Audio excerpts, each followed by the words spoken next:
So working on our 86 C10 here a little bit, and then fighting some cooling issues with it. So today we're going to replace what was just a crossover kit for the front steam ports on the cylinder heads. We're going to install one of our kits so that it actually vents steam back to the radiator or the upper radiator hose. One option that you have is our 551675. This is a kit with our parts, and it gives you a hose barb. So then you can run a steam hose, vacuum style hose, and we can run that up to the radiator here. There's a fitting right there. The problem with that is it's going to kind of be in no man's land here. So I didn't really love that. So instead, we're going to install our HS LSO1-2P, means two port. So it goes in the front also. This comes with pre-crimped black hose to span across and some Earl's fittings with 4AN. Now with that, to be 4AN out, we're going to have to make our own hose because it's not just hose barb and hose clamp. So we've got some ends from Fergola and some Dash 4 hose that you can buy from us. And we're going to stick a coupler in the upper radiator hose, which we need to trim to length anyways. So with this coupler, we'll sandwich in the spliced radiator hose, or this is the splice, stick in the radiator hose, and then run our hose to this. So we're going to give that a whirl. One thing to talk about, if you aren't aware of LS steam ports, GM, the highest point of the cooling system in the LS engine is in the cylinder heads there. So they put these steam ports in the front of the engines. Now, in an engine that has engine angle, so if you're 3 degrees, 2.5 or 3 degrees up to the front, then you can block your rears and just put the steam ports in the front because that becomes the highest point. Air will make its way up and out the steam ports. In the Corvettes, the engines sat in those cars dead level. So that's why they did a 4-corner steam port. All of those merged together and then went to the radiator and that. So that's the reason why you have 2-port or 4-port, is based on your engine angle in the car. We're going to take some things apart. We'll cut some hose, splice this together, put things back together, and walk you through that. Included in our kit are these Earl's fittings, which are really nice. On the side that you want the hose to come off, you put the lower part in there. It's where the AN comes out. So you put an O-ring on the above and below side, and this pivots. So it just squeezes in here. You'll drop the fastener in here to the cylinder head, and then this can pivot whichever direction you need for the hose, the crossover hose, to point and get to the other side. So that's pretty neat. Side without the outlet, it's just the hold down fitting and the part being captured to the cylinder head. So we'll get those screwed in onto the cylinder heads, and then we'll get the hose crossover across there, and then we'll build the hose off the top to the upper radiator hose. Gonna call an audible on which side we put these steam vents on. So it's gonna be much more tidy to have the actual outlet side on the driver's side. That way this hose that we put to the radiator is gonna sweep underneath and stay mostly hidden and follow the contour of the upper radiator hose. So it won't just be hanging across above the water pump here, or above the water pump pulley here.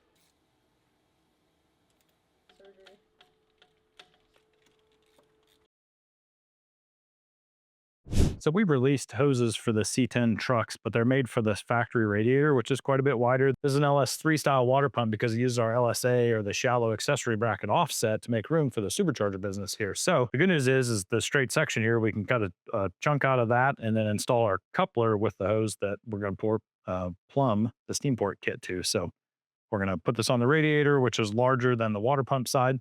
We'll put that on there, test the approximate length, cut, see how the coupler installs in there for a nice tidy install hidden underneath, and then put it all together.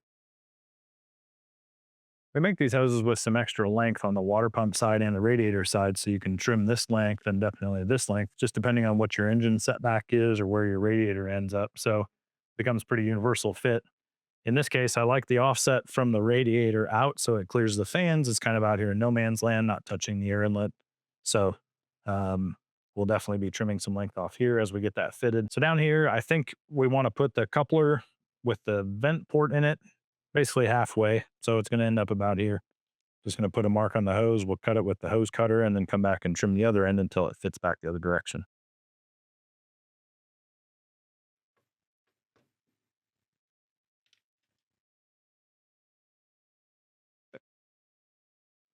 I'm pushing the other end on the water pump. First, we'll set the depth and then we'll cut that length. So we know it's going to be about here. We can put another mark on the backside. I don't know if you guys can see this. Put a mark here on the backside, which is the end on the water pump neck. So I'm going to go with that length there. We'll trim it down and finish fitting. Okay, that end on the water pump. Now we can see here, if you look from the top down, that overlap, we'll put it about here. That'll be our last mark, and then we'll push those together and use these heat shrink couplings to put it together nice and tidy. So that's what our assembly will look like. We'll get the heat shrink couplings on here, use the heat gun, and get that clamped together permanent. So once we get this clocked how we want it in here, we can just put a mark for when we pull the heat shrink fittings on here so that we make sure we get everything lined up exactly how it is on the engine. Pull that off, do a little heat shrinking. Okay, yep, that'll do. That'll do, donkey. All right. So if you guys haven't seen these power grip hose clamps by Gates, they're pretty neat. It's just a heat shrink hose clamp, so it really tidies this up. It'll just kind of be black on black here. It's going to be nice. So they come in a stiff cardboard, and I pretty much just smash them. And then you can get the cardboard lining out. You slide them on there and put them on with the heat gun, just like doing heat shrink for wiring. So these slide on. You pick whether you want to be able to see the writing or not. You get it clocked how you want it, and then you just use a heat gun to shrink it down. So let's fire up the heat gun and get that done.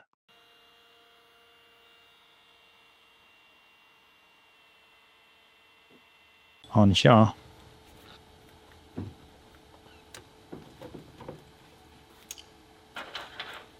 So as I was getting ready to fit the steam hose from the cylinder head fittings up to the radiator hose, I had realized that with the hose adapter or the barb on the radiator hose turned underneath, that it was lower or maybe level with the steam port in the cylinder head. Now, since the steam rises in these systems, we needed the radiator hose side to end up being higher than the head. So I had cut these Gates clamps off here, rolled the coupler all the way up to the top side, and then put a fresh set of clamps on, so now it's above. So now the radiator hose side is higher than the cylinder head side, so the steam will rise and make its way out of there. So now that we've finished assembling the upper radiator hose, we need to put together the actual steam vent hose that goes from the assembly we installed on the cylinder heads up to the upper radiator hose. So we've got these pergola hose ends that you can assemble yourself. So we got a chunk of hose here. I think we're gonna put a 90 on the cylinder head side, and then a straight should loop straight into this 90-degree fitting on the upper radiator hose. So we'll get the 90-degree hose end assembled on the hose. We'll get that fitted. We'll cut this end to length. We'll put the straight end on, and we should be able to fill the radiator with coolant, and we'll be all done with this project. So with these hose ends, you just take the nut side off. You get this worked over the end of the hose. So we'll pull this end down on the hose first. Put a little oil and lube on the threads in this. You get that pressed in. Screw this back up on there. And then that puts a nice squeeze with the two burrs or ribs in here. Gets a good grip on the hose, nice seal. Be good to go. So let's get this side put together, then we'll cut to length.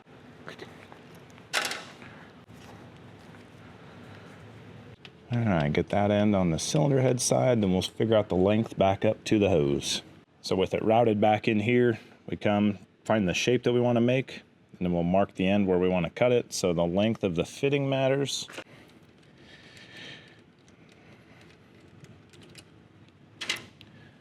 So then we'll cut this hose to right about here. We'll put a wrap of black tape on there where we want to cut the center. So we put black tape on this because when we cut it, the nylon braid on it will fray, but with the black tape there, it keeps the end all together. So we'll put a wrap of black tape on here, get this cut, and assemble the straight hose end. So now with the hose assembled, we can put it on for good. The 90-degree end goes on the cylinder head side, loops up, and this is going to make a nice turn, kind of follow the contour of the upper radiator hose and go on. So let's install it for the very last time. Get that on just snug so it'll pivot a little bit, and then we'll fit the top side here on the radiator hose. Good, that looks really good and tidy, so we will tighten up the top side.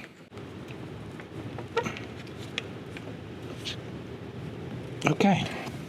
So while we have the cooling system down, I've decided to take the factory thermostat out and put in a 160-degree thermostat. So factory, I think, is 187 or whatever 86 degrees Celsius is. We're going to put a 160 thermostat in here. Just to try to help this thing get cool earlier.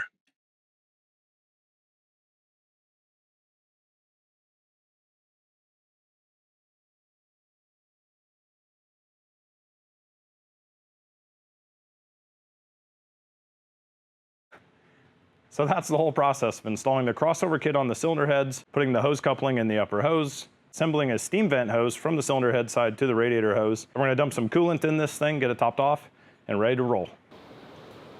This usually, I think we fill it right to the top. So keep the door shut then. Yeah.